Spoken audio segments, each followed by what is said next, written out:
Hello, everybody, and welcome. This is our 68th episode. We are excited today. As you can see at the bottom, this is 68. We have Melanie Richards all the way in New York. I'm excited. I believe the second person from New York who was on the show a couple of episodes ago, we had Dylan from New York also, and he does video games. Amazing guy. And without further ado, let's bring our guest. We never wait. We like to bring him on as soon as possible because we're excited to learn our new guests. On this show, we always have new guests and sometimes returning guests. So let's bring on Melanie to the stage. How are you today, Melanie? Welcome. I am great. Thank you for your warm welcome, Omar. Thank you, Jackie, in the house. I am with family, so we've got a little bit of background as we're celebrating birthdays, but I cannot thank you enough, Omar, for your warm welcome. Amazing, amazing. I'm excited. We booked this weeks ago, and I've said Melanie is an exciting person, fun person, and amazing to have here. I actually want to show a clip from one of your shows to the audience before we get started. Would that be fine? I picked a random one here, and hopefully it's something that you like. Okay, let me just pull up and share my screen. Okay, we go here, and then show us a clip of it, and then we'll talk about it. Sharing now. Okay, there we go. Okay, we'll play a clip. Hey, everybody, you are in for a treat. Guess who is returning to join us? She is Surprise! back. Woo! With her pom pom, Shel Shapiro, our LinkedIn cheerleader. She says she's yours, but I think of her as our LinkedIn cheerleader, and I can say that, Ted. Amazing, amazing. That you're such a cheerful person. When you see that, what comes to your mind? I'm smiling because Shel Shapiro almost single handedly helped encourage me to bring out the pom poms. You know, we like to show up and support people, just like amazing Stacy and Jackie who are joining us. You know, we're here to help each other light it up. And what I appreciated is Shell really helped me learn to relax and lean in on LinkedIn. She actually helped uh, start a musical theme behind our second year anniversary, and I've really leaned into it. So I greatly appreciate that amazing woman, as well as Stacy and Jackie, who are in the house with us today. Amazing, amazing. Let's say hi to Stacy. Let's say hi to Jackie, who will be on the show in March, by the way. She will be on the program. And then I'm assuming this is you as well. We're going to talk about your business and all that. But we'll start out with some fun questions, and we'll start you making you comfortable, and then we'll get into your business later. Okay. All right. First of all, state your name and where are you from? My name is Melanie Richards, and I am a girl from the Bronx.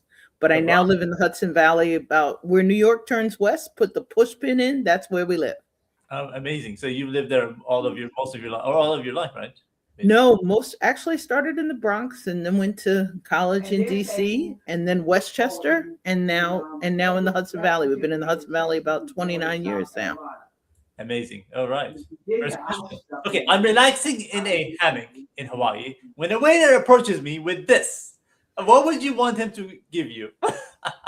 So I love this. There might be two things. So the first choice would be a blue margarita, Okay. And the second one? and the second choice would be a glass of prosecco. Amazing, amazing. Not mixing them together, but those would be the two choices. Awesome. By the way, have you ever been to Hawaii? Yes, as a matter of fact, we went on a cruise. We went on a pre-trip in Maui. We went on that heavenly road to Hana, which is not so heavenly if you can get car sick. Ah, And Haleakala, I'm messing it up. There's a place that the riders ride up on their bikes yeah. near sunrise. You can see sunrise almost as if you're looking into the clouds. Oh, Then, amazing. then we did a cruise of the islands. The one I really missed was the Big Island Oh, because wow. our cruise ended there and I was half asleep. So I ended up that was my day to sleep 8 hours and recover. Amazing. Is Hawaii as small as it looks like on the map, or it's Yes, but what I would really encourage you is, as we're talking about Hawaii, Yeah. go to Tahiti. We went to Tahiti first. Haiti. Okay. Tahiti, French Polynesia, Moorea, Bora Uh-huh. Bora. Yeah.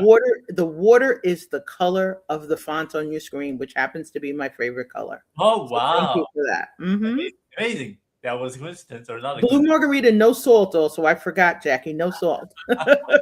All right, Jackie likes that too as well. Okay, let's continue to the next one. Okay, if I would learn a language, what would it be? What would you want to learn? Some new language you haven't learned before.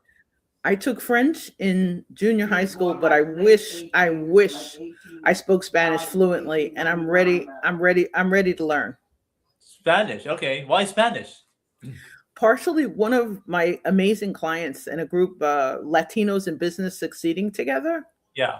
So wonderful, warm, welcoming, and I love going to Puerto Rico. We have a good friend there. It would be an honor to go down and surprise him. And we have good friends who just, other than me saying hola Uh huh. and Amazing. huepa, they would like me to learn new words. I have a good friend who calls me the gringa, and I Amazing. want to learn. When I learn the language, I want to learn how to dance salsa, samba, merengue. Let's go for it. I mean, so the interesting thing about what you said is because of their kindness and their openness, made you want to learn Spanish, right? That's amazing. That's how it should be. Like if you see the action of somebody, they're an inspiration to you, and you want to do something in their culture, and makes you like, wow, what are they doing? Why are they this amazing? I want to do something like them. Right? Would you say so? Yes, definitely. And I think also, as you would say, the invitation just in general to really explore. I love taking French. We loved our French teacher in junior high school. We all had a crush on him. But Oh, I wish I had also considered taking Spanish. amazing. I was taking. I'm originally from East Europe, Bosnia, so I took that for about 5 years during COVID time. It was all online, and then after time, it's like who's using it? I'm trying to learn it. You just lose interest. But I kind of remember some of the words and stuff. But it was an interesting setup. Me and the teacher were all on Zoom. We were just doing it on Zoom, classroom Zoom, or one on one. So it was an interesting 5 years. I was taking it, and then I went there to meet my teachers as well a year ago, over a year ago. So yeah, amazing. Okay, let's continue. Okay, you've coached leaders for 40 years based on your bio. What's the funniest? Did they really just say that moment when you're doing a Zoom call? I'm sure you have one of those moments.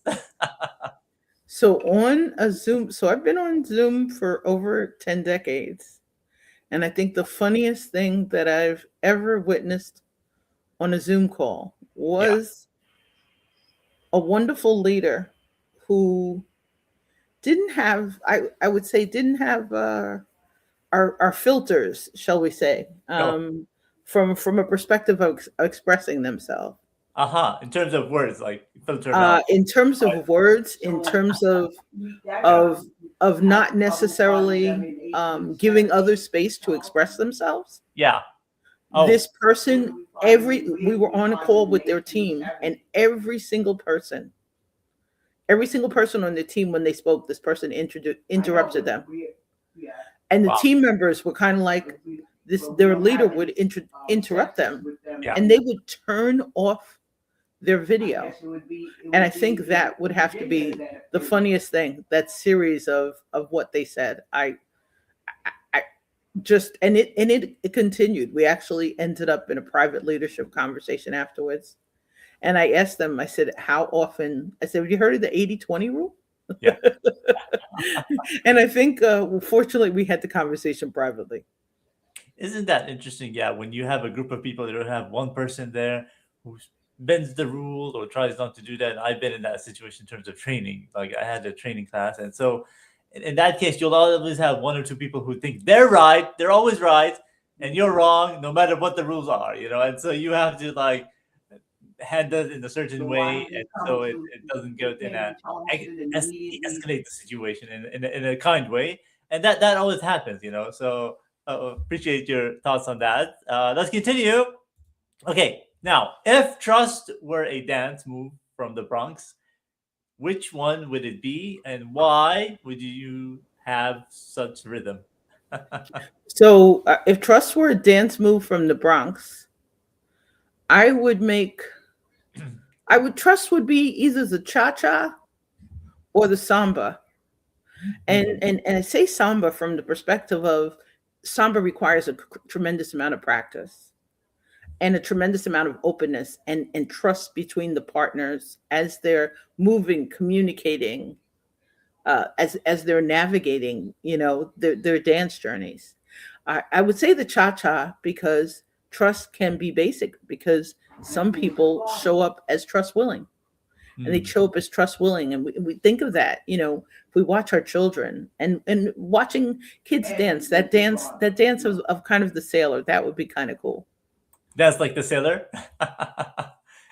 Would you demonstrate for us? No, I'm just kidding.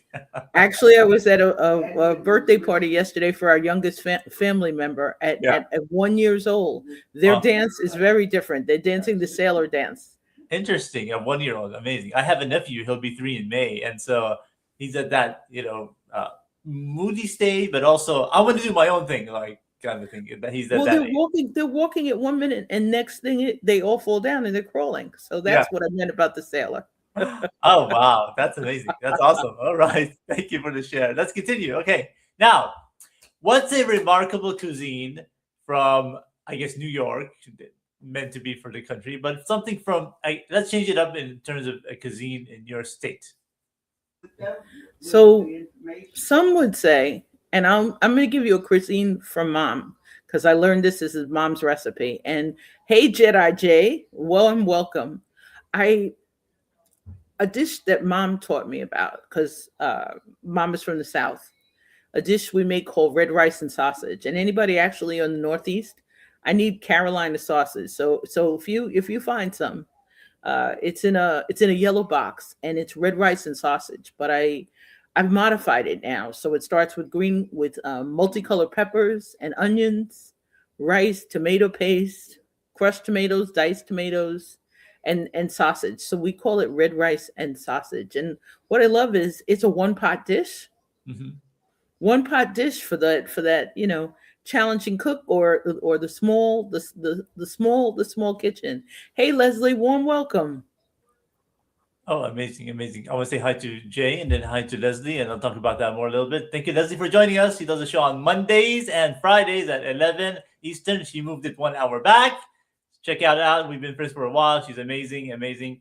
So that recipe, was it hands down from your mom, your grandmother, or something that you came up with, basically?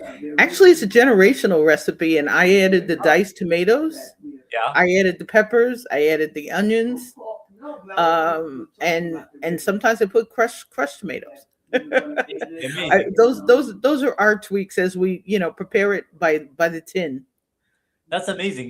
That's very important, right? Do you think it's very important to keep that the family culture from what people did? How important is that to people? It's fundamental as I'm sitting in as my mom is in the background speaking with our cousin about 8 generations of our family. Mom on a sabbatical went back 8 generations. So Oh, she is trying to locate one of the matriarchs of our family, and most of the records years ago, they're set from the lens of the patriarchs. oh, So they're stuck on where they can find information about relatives. And also during the perspective of slavery, there's an 1880 census and the mhm. census was burned. Oh, And yes. yep, so they're stuck on information pre-census. That's amazing that you're gonna trace back and try to get where your heritage is from, and that's, yeah. A lot of times that does happen. There are some archives that have been burned and stuff like that for different cultures as well. And so, how are you supposed to find that? There are maybe some other traces out there, so keep looking. Is there any places that you guys have a heritage to, or which location have you guys discovered, or your mom discovered? It's big because mom started on her sabbatical. So our mom's my great aunt will be 90 this year, and a Oh, lot of she's the youngest in her family. She's also a rock star, and their lens of going through records, actually burial records, wills, all sorts of things at the National Archive. Uh Really huh. grateful, and you would say it ties in. One of the things I loved was going with mom back home, as she would call it, to Edisto Island. The ladies there prepare like a crab dish. Uh huh. It's all inside of a crab. It's like a stuffed crab, and each woman takes a different turn. As there are tours going around, you can pick up a crab. Amazing. So Edisto Island, I'm looking at it right now. Where is that located? That is in South Carolina. Is that right? Yep, it's in South. Yep, it's in South Carolina. Yep, mom and family, a lot of cousins. They just actually just came back from another family reunion during the summer. Almost 90 some odd degrees, a big change from our 15-degree temperature right now. Amazing. I would like to show our viewers a little bit about it here. Hopefully, this looks correct. Actually, what I remember was the beach. I brought back sand dollars. I had never seen a sand dollar on a beach before. Oh, wow. And Amazing. and near where they're home, there's also a tree. It's been there forever called Angel Oak. Aha. Wow. That's awesome. That's awesome. Okay, let's continue. Amazing information about that. Let me bring in the questions here. Okay, the next one. Okay, you assessed others in accessing their unseen potentials. What is one of their own intangible qualities that others often recognize before you do? These are deep questions. I think you would say the energy. I didn't realize, in the beginning when we start networking and when we're working in operations, and basically I spent most of my career supporting salespeople. So basically supporting leaders. The one thing I didn't realize is the energy part. I called it return on energies, and now I'm calling it kind of return on sustainable energies, or from the positive intelligence lens, return on sage energies. But I think other people see my energy before I realize that intangible part. We can feel it. You walk into a room, you feel welcome, or someone says hi, or you walk into a room and you know immediately that there's conflict, that maybe it's a space that's a little less welcoming for you. Yeah, amazing how you can tell about that. Like we go in and you can see who you can vibe with, right? It's awesome. Amazing.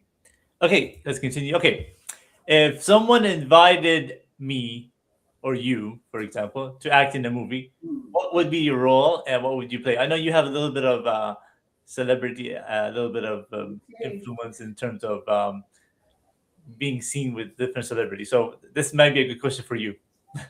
So I love Ruby D. Watching Ruby D in A Raisin in the Sun Yeah.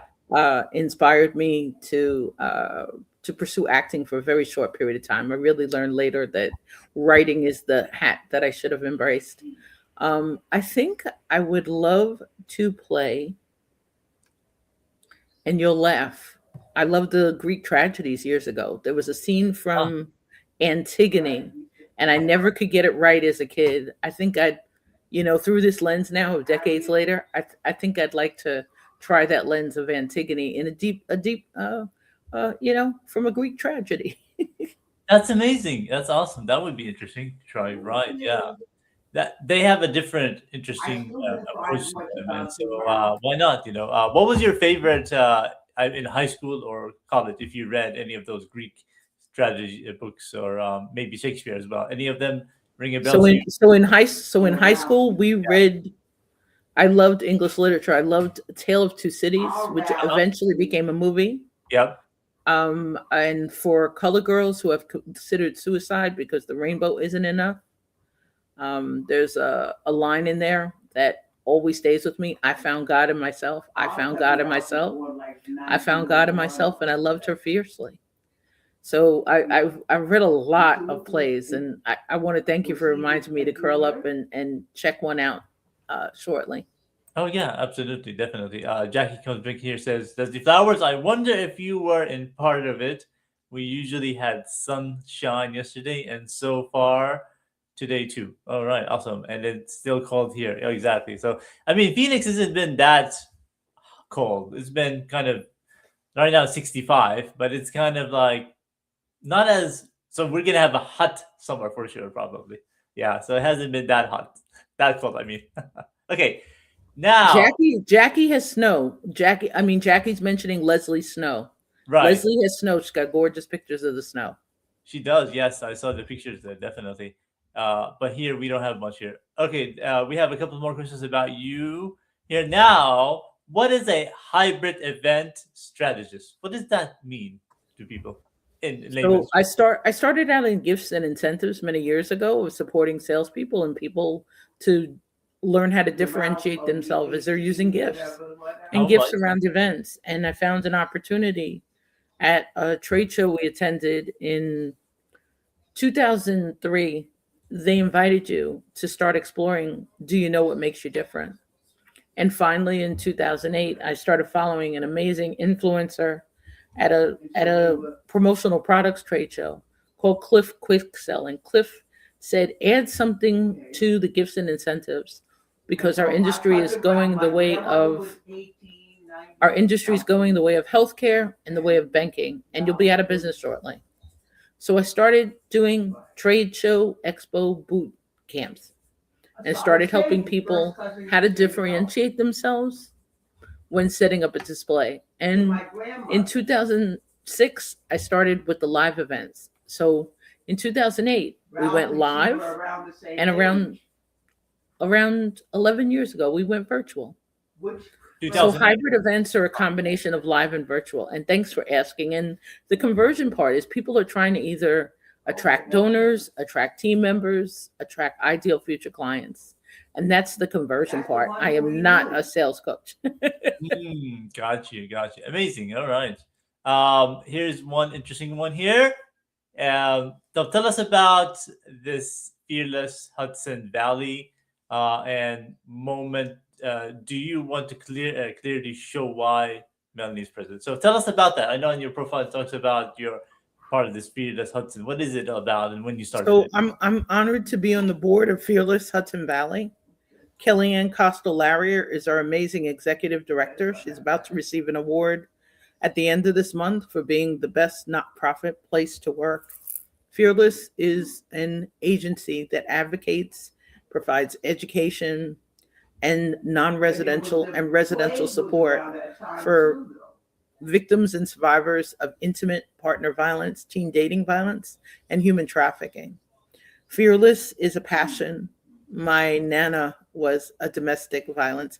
Leslie, you're hearing my mom and my cousin. My cousin decided to call mom, and it's mom's birthday week. And Leslie, I warned Omar, you will continue, unfortunately, to hear our vibrant family member who is about to celebrate a birthday and just celebrated her great grandchild's first birthday yesterday. Amazing. Well, that means that there is actually action. There's live people, so that's amazing to have that in the background. I taped a show one time, and I had background noise, and after it, he was like, "Oh, that's amazing," but he didn't edit it. But yeah, it's good to have that. Have the background. There's actually something. There's live music. So continue, please. Yes, thank you. Fearless will celebrate their 40th anniversary at their Celebration of Hope Gala, which will be in New York. Come dance with us at a black tie gala as we raise funds.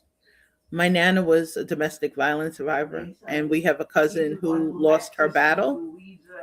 My cousin lost her battle before the age of 18 in college.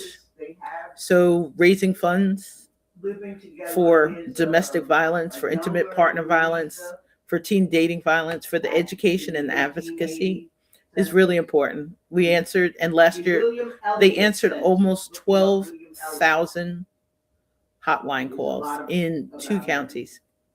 Oh, amazing, amazing. That's awesome. It's much needed, definitely, this kind of work for sure.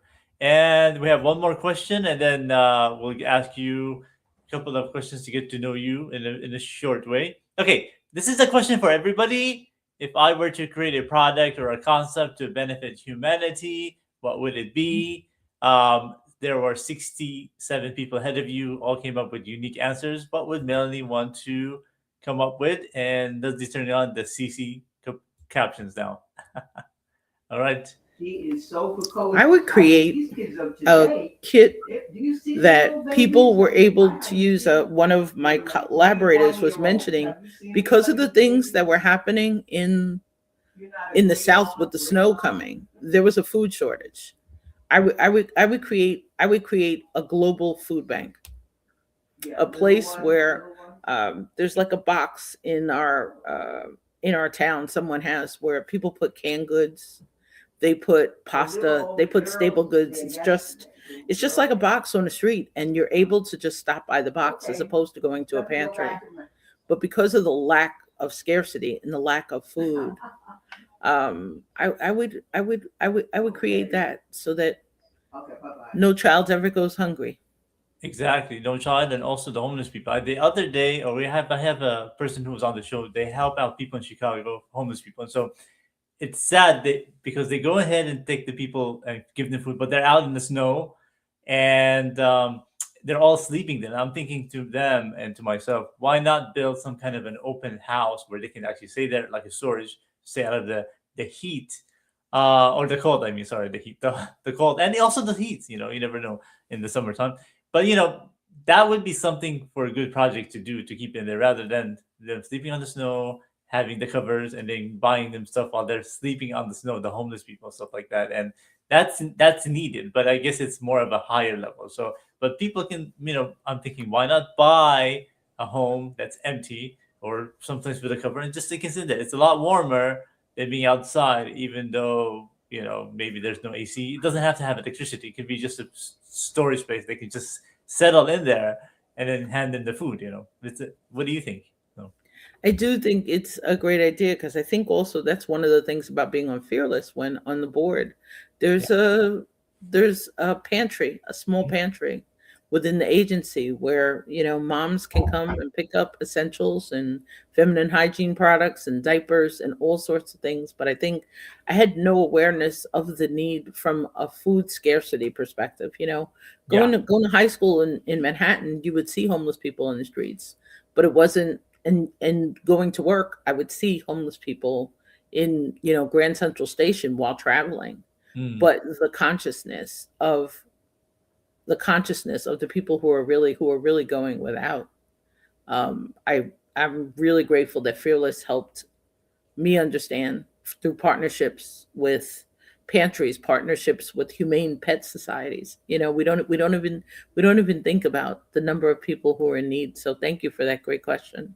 Oh yeah, no, absolutely. I mean, and then also, I mean, has that changed from when you were in high school to now in terms of who homeless are? Because I always hear that most of the time they don't have any drug addiction or drug issues. A lot of them have financial something that caused them to go in that condition there. And so, has that changed from your experience in seeing homeless people?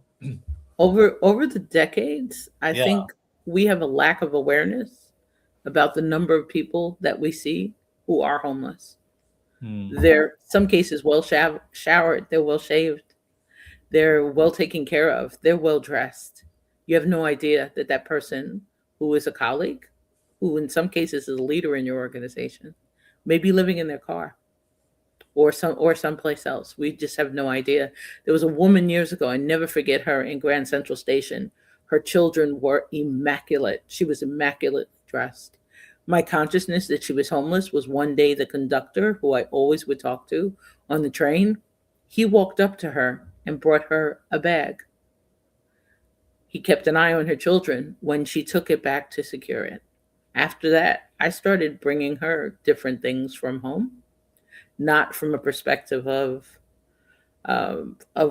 support, but a perspective of really seeing them. We don't realize. You see the people sometimes who, when you stop your car, are trying to, wash your window in the cities, and that was the irritation. But I think the reminder, this is just another human who has incredible needs, and the number of children I learned years ago in our county where we lived through Leadership Orange in 2010. The average age of a homeless person was 5 years old, Wow. and that Five. was in 2010. Exactly. Wow, that's crazy. Yeah. Jackie says, appreciate you helping in so many ways. I'm sure this is for you, Melanie. We all help out in a certain way, but definitely. I mean, if you see somebody struggling outside, if you see them, they need help. The other day, a family member was walking outside and somebody asked for a hamburger. They bought them a hamburger. He turned to be a homeless guy. And so stuff like that. Sometimes if you buy them food or buy them something rather than giving them money, it's a little better than because you don't know what they're going to use that money for. It could be for good or for bad. But it's always good to help out what's needed. So help the community, help out. Tell us your closing thoughts, Melanie. Appreciate you being on the program, and then you can, I guess, start with how is something important to helping humanity, and then continue to your closing thoughts. Stacy Casson being on. Stacy was, I had the pleasure of meeting Stacy Casson last spring, and the In pleasure person, of meeting in Christy person, in person, in right? person, Yeah.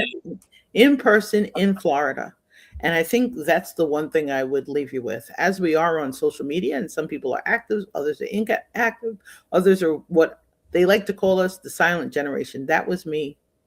And I think the thing I would love to encourage is somewhere besides going to check on a neighbor, an elder, call somebody you haven't spoken to a really long time. Bridge the gap of the opportunity to meet someone in person that you met online.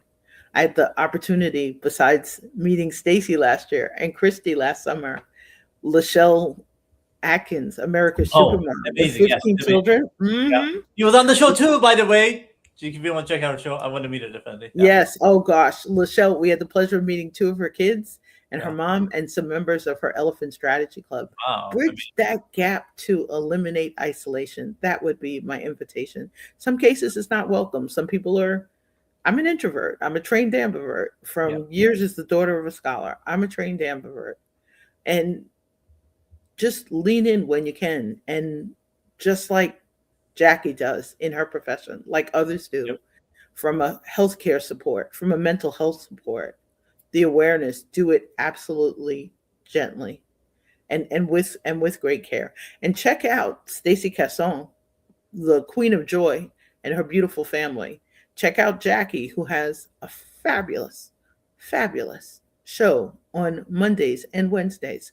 Check out Leslie Flowers. Check out some of these amazing people who are joining us today, including Jedi J, who will join me on May 4th. May the 4th be with you, Jay. amazing. Yeah, he's an amazing guy too, definitely. Thank you for joining us, all these people, wonderful people as well, and they're awesome. Actually, I want to give you some applause here for our wonderful people. Melanie does a lot of wonderful things and hopefully good advice. Yes, meet the people in person. That's what I did in 2024. I met 25 people plus, and amazing to meet the connections. And so now I'm going to be doing that. I got the new job. Now I'm just focusing on that. And then also traveling when I can, definitely. So I have some people in all of the New England area, the start at the top from Vermont all the way down. Why not end up with the shell down at the bottom in Atlanta? So that would be great. See another 10 people there. So and then do some filmings or whatever with them. And I appreciate you being on the program. Next week we have a chef in Amsterdam in the Netherlands, and so we're going to be talking to him about starting a business, a restaurant, and cooking in for different people there. It'll be an interesting one. Hopefully, he does show up as planned, and it'll be an amazing one. Stay tuned for that. Appreciate you again being here, Melanie. Last minute word for everybody. May May you have a peaceful day filled with blessings, opportunities, and possibilities. And thank you, Omar, for the chance to join you today. And as Leslie Flowers is on closed caption, we're wishing Mom a happy birthday this week Oh and yes, grateful for her fire and her energy. happy So, birthday to your mom. How old is she? She said she's 90. Mom's age, Mom told her age yesterday. She actually told mine. Mom is younger than her brother, who will turn 90 this summer. How about that? Amazing. My grandmother is about to turn 93 in a couple of weeks, so in mid February, and she's going strong. So she's amazing, amazing. People ask, Today would have been my nana's birthday. So happy heavenly birthday. We'll leave on that. And amazing. for those who are choosing to celebrate Black History Month, Yeah, let's be careful out there. it is amazing. I'm gonna play the outro. Stay with me there for a second, and guys, thank you for joining us for episode 68. We're almost approaching to the 100th episode. In that case, we're gonna do something very special and spectacular. Maybe a scene from every guest. And here's the outro. All right, guys, we'll see you next week. Thank you.